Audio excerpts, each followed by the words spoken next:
а она што сега следува е терминот резервиран за гости од Аџи-Бадем Систина. Ова утро со нас доктор Александар Сајковски, кој што е познат специјалист по педиатрија, човек кој што израснал многу генерации. Добро утро, докторе, добро ни дојдовте. Добро утро, фала за поканата.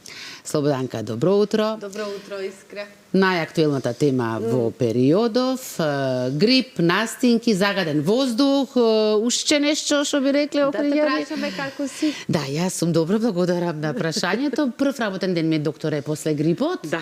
И да си прашам, за сезонова завршив? Па најверојатно. Најверојатно. Добро изгледаш, тоа ми се допаѓа, Искра.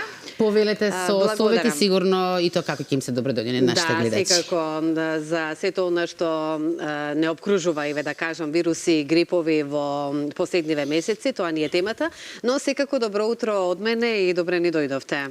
Добро утро, уште еднаш поздрав за вашите гледачи. Се надевам ќе дадеме некој одговор што вреди. Да. Токму за дечињата најмногу, со оглед на тоа дека, како што и кажа Искра, вие сте еден од нашите најпознати педиатри тука кај нас. Меѓутоа, еве, ќе започне второто полугодие. Што правиме? Што покажува во моментов, можеби, еве да кажам, не мора точна бројка, меѓутоа, сигурно дека има голем број на заболени дечиња од грип, но секако е дека и од настинките, меѓутоа грипот дали повеќе владее? Да, апсолутно доминира грипот. Има и некои други вируси што се во оптек, да кажам на некој начин, како што е аденовируси, тој респираторен синцицилен, меѓутоа доминира вирусот на грипот. Како кај возрастните, така и кај децата. Искрено да ви кажам, ја мислам дека бројката е многу поголема, дека не се сите пријавени како форма на грип. Да, предпоставував, токму за тоа прашувам, да. Впрочем, еви во нашите амбуланти во викенди има енормен број на прегледи и во другите, и во сите други, да кажам, амбуланти, дежурни служби. Кај децата е доста раширено. Со второто полугодие кое треба да почне за 2-3 дена, нели? Да. Реално можеме да очекуваме да се зголеми бројот, затоа што концентрацијата на децата ќе биде на едно место и полесно ќе се шири. Ајде да одговориме на овие прашања. Да, ние ќе зборуваме за тоа поради загадениот воздух, дали е сето ова може и плюс додатно, нели, да се случува се поголема бројка да имаме од грипови вируси, со оглед на тоа дека кога е загаден воздухот се задржуваат частичките, нели, никој не ги, да кажеме, брка, со оглед на тоа дека се вдишуваат и влегуваат во дишните патишта. Ајде нешто малку повеќе и за тоа. Тоа е грипот со загадениот воздух, мислам тоа е само фактор кој што плюс еден. Не е ни на квадрат, може и на куб, да кажеме, го зголемува бројот на болните. Да. Тоа е пред се во помладата, уште помладата популација, да речеме кај предшколските деца. Загадениот воздух, беве гледате и вие излагаат одредени апроксимативни бројки кои се, како се причинители, основна причина за зголемување на смртноста од одредени болести кај возрастната особено популација. И за нас е главен проблем и за децата, главен проблем се оние најмалите честички под PM2,5 кои ги вдишуваме, да. Кои во основа идат до најмалите дишни патишта. Од таму може да се ресорбираат во циркулација, може да направат одредени проблеми низ целото тело, но она што е исто така екстремно лошо, што они прават локална и системска, да кажам, инфламација, воспалителен процес, воспалителен. Не инфекција во класичен смисол на зборот, ама тој воспалителен процес го активира имунолошкиот систем и сега на него се калемат овие вируси и тоа се засилува целата ситуација. А може да бидат и вектори, да носат евентуално преку загадениот воздух, преку тие честички да се пренесат одредени вируси. Да, она што го и јас напоменав, за жал статистиката и сите испитувања докажуваат и покажуваат дури за жал дека и аерозагадувањето е и смртоносно. Меѓутоа, еве, имавме тема некоја околу токму за аерозагадувањето, без разлика и за дечињата, за возрастните. Зошто аерозагадувањето не им беше јасно, морам да вака да признам и да кажам на гледачите, дали е можно од загаден воздух да има смртни последици за жал. Меѓутоа, ајде да појасниме. Сигурно дека претходно имало и други некои последици, односно луѓето се имаат здравствени проблеми, па плюс и влијае најверојатно и аерозагадувањето. видите, знаете, кај нас статистиката е многу сурова наука. Статистиката кажува дека најдолговечните луѓе на целава планета Земја живеат на 3 острови, каде што нема индустријски комплекси, каде што нема аерозагадување. Убав одговор. Мислам, чисто како статистичка ситуација. Меѓутоа, аерозагадувањето ние го слушаме 30 на години сигурно. Ја не сум видел нешто да се направи во тој поглед. Зборам во нашиот регион. Така.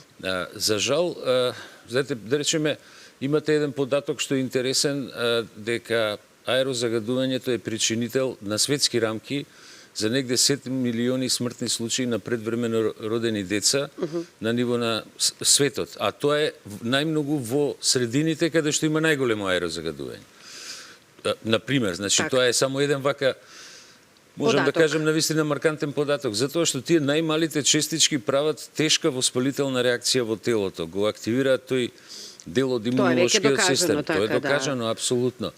И оштетувањата на слузницата на дишните патишта, која што плюс доаѓа од самите мали партикли, од сулфур триоксидот, од азот моноксидот и така натаму, доведуваат до изумирање на дел од слузницата на дишните патишта, која што сега после тоа е подложна на дополнително инфекции и повторна активација на имунолошкиот систем да се врати целиот систем во нормала. Го влошува здравствениот, го влошува здравството, така. Ние мора да сватиме еднашка за секојаш дека сега Македонија, да речеме па и Скопје, ние немаме некои такви, не знам какви индустријски капацитети, дека се само они причини, има повеќе фактори кои што водат до тоа аерозагадување, но еднашка мора да се воведе борба против него. Така. Да, затоа што лошо влијае на сите. Тоа би биле мерки кои што не може да траат сигурно, не може за 2 дена тоа да се реши, меѓутоа сите сме опатени без разлика нели на годишната без оглед на возраста. Така. И она што е исто така многу битно, кое што би сакал да го напоменам, најмногу се вулнерабилни децата. Затоа што пред се они се ниски, они се мали. Да. Аерозагадувањето не е само во воздух, него паѓа и на земјата. Они дишат сулфурни молекули кои што лесно се подигаат од земјата, не одат до најголемата висина, например, на возрастни луѓе, ама децата ја вдишуваат. Да. Они се непосредно во близина на гасовите кои што излагаат од колите, например, кои што се пониски се, физички се пониски. Убаво објаснување, да. Така да има многу фактори кои што може да влијаат. Се веројатно дека дел од тие фактори би биле, што би рекле, болни фактори. Меѓутоа најлесно е да се направи некаква акција, да се нешто, да се во тие градинки, во школи, например, земат пречистувачи, да се смени начинот на грејење и така натаму. Дали се корисни еве кога сме кај нив пречистувачите? Па не, апсолутно се корисни. Мислам, тука нема дилема, апсолутно се корисни. Тоа се сега знаете има тука еден едноставен разговор. Вика, ја не можам детево, ако земам пречистувач дома, сепак излезе надвор ќе биде, нели, надвор е загадувањето. Точно, ама кој ќе излезе има влијание, меѓутоа и дома ви е загадено ако немате пречистувач. Пречистувачите се еден од можностите да се прочисти воздухот и најголемиот дел од денот и ноќта, од денонокието, да сепак вашето дете седи, да биде во здрава средина каде што нема такво аерозагадување. Пречистувачи на луѓето што живеат на северу Норвешка, да речеме, или Шведска, не им треба чисте воздухот. Така, да. Убаво објаснување, како и секогаш, прочем, од вас слушаме, да, многу добри совети, затоа и ова утро добро што сте, со оглед на тоа дека во овој момент имаме поголем број на дечиња и возрастни исто така, меѓутоа нас сега не засегаат дечињата, а и со оглед на тоа дека, како што напоменавме, ќе започне второто полугодие, се влошува здравствениот систем, кога имаме многу болни, сигурно ќе се согласите, меѓутоа еве како да ги заштитиме. Сега ние ги кажавме сите фактори од кои што може нели да еве префатат едни од други, грип, дали сме некаде во гужва, дали сме некаде по трговските центри, новогодишните празници, се одржаната канавака и тоа се пренесува. Има многу нели причинители, односно и фактори како се тоа да се пренесе, меѓутоа како да ги заштитиме е прашањето сега дечињата. Прво, и дали можеме воопшто на некаков начин или да облажиме? Не, секако може да се ублажи малку, нели. Прво и основно мој апел е до сите родители да не ги носат децата болни во градинки или во школа. Значи подобро е да изгуби 2-3 дена да не оди во градинка или во школа, знам сега дека се под притисок семејствата и родителите од работните места каде што мора да се присутни. Меѓутоа тоа е еден директна можност за ширење на самата инфекција. Едно детенце колку може да... Едно дете може цело оделение да зарази. Да. Да. Пошто се работи за каплична инфекција, нели, аерозагадување, они се во затворена средина, повеќе пати да се искашла може да се пренесе. Тоа е едно. Второ, секако дека треба да се користи секој момент у денот, едноставно да се на крај во Скопје да се качите на водно, нели да на чист воздух го качите детето, или да се излезе малку надвор за да се избегне дишењето на многу загадениот воздух. Користење на одредени суплементи како што се витамини, некои други антиоксиданси кои што може да помогнат исто така, меѓутоа тоа е само нели подршка одредена. Така. И тука е некаде она што реално можеме да го направиме. Не знам дали ќе се спроведе тој, инаку јас лично гледате дека сите болници, амбуланти, педиатриски се на удар од огромен број на болни деца. Лично сметам дека е подобро да се пролонгира почетокот на школската година. Да. Со оглед на тоа дека, како што кажавме, ако едно дете може да се зарази дури и целото оделение, па би требало. Меѓутоа, имаме овие последни минути да ги искористиме. Грип, вирус, настинки, зошто сепак се најактуелни во овој период од годината? Еднаш да разјасниме. Да.